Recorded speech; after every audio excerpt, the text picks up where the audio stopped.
G'day guys, it's Tim here. I know this is all a little bit scary, I'm right up in your face, but there's a reason why I'm doing this today. I'm actually going to flip the camera around in a moment because I want to show you guys some of the facts. Now, I got to tell you, just typical, right? You're about to go on holidays, about to take 3 weeks off, and someone has to go and just do something completely stupid.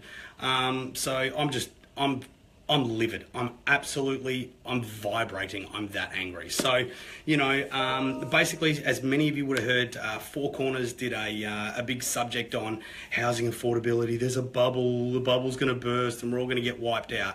And, firstly, I don't really pay much attention to that kind of stuff, but we started to get a couple of questions from followers, a couple of tweets, that kind of stuff. People wanted to get my input on exactly what they were talking about. And I firstly, it's absolutely disgusting. It's just completely blatant fear-mongering.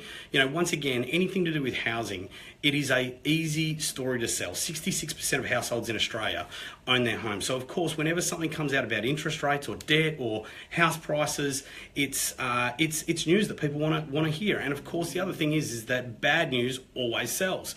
So after particularly seeing the Four Corners report, I just wanted to show you guys some of the actual facts so that you can be fully informed, make your own decisions. And here's the other thing. Like, the thing that I find absolutely so disgusting about this kind of reporting is that if people actually take these journalists' word for it, they're not going to take action. And then you're going to end up being the one that pays because people will stay out of the market while the rest of the market continues to move just like it's done every single economic cycle since about the mid-1700s. So anyway, let's get stuck into it. Let's get into the facts, right? So one of the first things and you constantly see this out there. We see it in newspapers. We see, so-called modelists. We see politicians, okay, obviously with their own agendas, but talking about, we're going to have this huge housing collapse because we have the highest household debt that we've ever seen, and how the hell can we possibly support it? So let's actually look at some of the facts about that, and we'll let you make your own decisions, right? So here we go. Camera around. So I've got my laptop here. So this first graph that I'm showing you is it includes a couple of things, right? Primarily, you can see the bottom line down the bottom. That's household debt. So if you see here coming up to 2017. Yes, they're right. We do have the highest household debt, but let's also have a look at the orange line at the top, which is the average household net wealth. We are the wealthiest. We are the richest per household that we have ever been. So what if we have the highest household debt? We also have the highest wealth per household as well. So to sit there and say that we've got some kind of housing bubble because we've got the highest debt and people can't support it, it's just absolute, complete and utter rubbish, right? So that's the first slide, so that just deals with that, right? So the next thing that they talk about is, but houses are so expensive and households are under more mortgage stress than they've ever seen. All right, highest mortgage stress, right? Let's actually have a look at the facts and see how we go from there. So here we can see, and I know that some of these graphs aren't fantastic, right? I've just pulled them off the internet today, but you can actually see the mortgage stress, right? So banks' non-performing assets. So these are loans that aren't performing, i.e. people aren't paying their mortgages. If we look at household just down here, it is under 1%. In fact, it makes up 0.5% of all loans out there. So mortgage stress actually remains at all-time lows, less than 0.5% of all loans. Now, here's the other thing that's interesting to see. Firstly, you can look at personal debt, i.e. credit cards, car loans, personal loans, that kind of stuff. That's at much higher levels. Not only that, business debt. Okay, business debt, but we don't see any articles about high business debt, stress, non-performing assets in that area, right? So once again, be informed by the facts, make your own decisions, right? So there's that one, right? So let's talk about the next thing, right? So, and we're continuing down the vein of people being in mortgage stress. So the next thing is where people are actually sitting with their mortgage, right? The first thing that I want to point your attention to is that more than 20%, okay, what are we talking there? About 22% of all mortgage holders are 4 years ahead on their mortgage.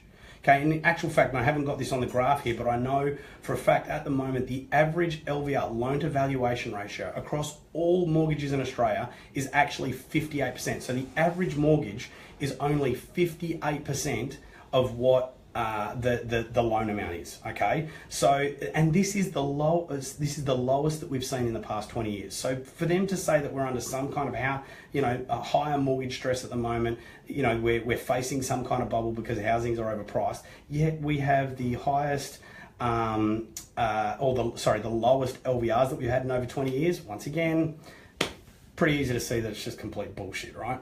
So next thing, people are saying, oh yeah, but mortgages are so high, you know, it's the and this is the one thing that they're always trying to connect, is that they're trying to always connect wage growth to debt and house price growth, and that house prices are outpacing wage growth. They've always done that. They will always do that.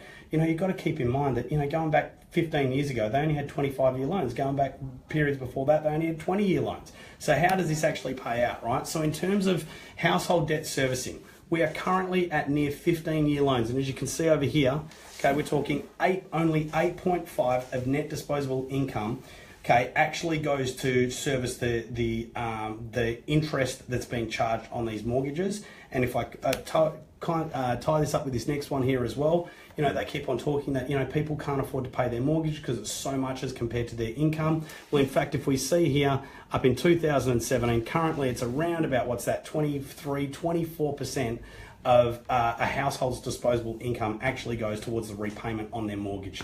Not only that, that is lower, considerably lower than the decade average, and is about spot on average for the last 35 years. So if it's the same amount of your income that it's been for the last 35 years, how would it be so completely different that people wouldn't be able to afford to pay their mortgage right now? Okay, it's just absolutely ridiculous. Okay, what else have I got here? Oh, yeah, that's right. This is the age-old argument that we have the most expensive houses in the world and no other place in the world has similar house prices to what we do. First and foremost, there has actually been not one single study which proves that. Secondly, the only study that I've ever been able to find actually ranks us as 7th, which we are the 7th richest country in the world by gross domestic product per head of population. So we're actually fitting exactly where we're meant to be. And if you look at this is dwelling price to income ratio. So this compares over, what's that, about 10 of the other wealthiest Western developed nations in the world. And if you look at this graph, you can see it's going to be a little bit hard for where you guys are, but you can see Australia there is in the blue. And what you can see here, that currently Ireland, Canada, New Zealand, Denmark, France, Netherlands, all have higher dwelling price to income ratios. So to sit here and say that Australia is in some kind of unique position, you know, and we're more stressed than any other place in the world is just, once again, absolute rubbish. Okay, finally, the last thing that I thought I'd show you is, you know, well, if we're in, you know, heading for some kind of bubble and, you know, housing crash or something along those lines, probably the biggest organisations that are going to be impacted of that, apart from obviously everyday consumers, is going to be the banks, right? Because what they hold as assets is mortgages. So let's see what sort of investor confidence that people actually have in the banks, right? And you can see that here. So if you look at where we are right now, okay, 8524. There has only been a couple of times when confidence in the banking sector, okay, has ever been higher. So really, if you look at it, and this is the ASX Bank Index over the past 15 years, Investables, not only are they pretty damn comfortable, they've actually been some of the most comfortable investors in bank shares that we've ever seen. So, like I said, guys, you just got to be so careful who you're paying attention to out there. You know, whether they've got political vested interests, whether they're just trying to sell you a newspaper or sell you a story or get clicks on their story or viewers on their news pages. You know, you can't be fooled into this complete and utter rubbish, right? Because what's going to happen out there is people are going to see these news stories and these articles. They're going to be, you know, the fear mongering that they're doing is going to cause people not to enter the market. And then if you don't enter the market, you're going to be left behind. House prices are hard. It is getting more and more difficult and will always continue to get more and more difficult for people to enter the market.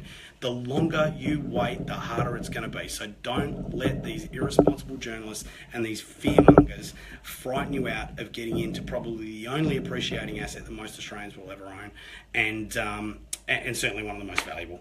Guys, that's pretty much it from me. As you can tell, I'm pretty freaking upset by this crap. So once again, if you've got any thoughts, questions, queries, dramas, write them down in the comments below. We always love for you guys to share this information. Make sure that your friends and family don't get caught up in this crap, okay? So please share this video so as many people as possible see it. Like I said, questions below. If you love it, click like. If you like it, click like. If you love it, click love. If you don't like what I'm saying, click angry as well. This is a conversation, guys.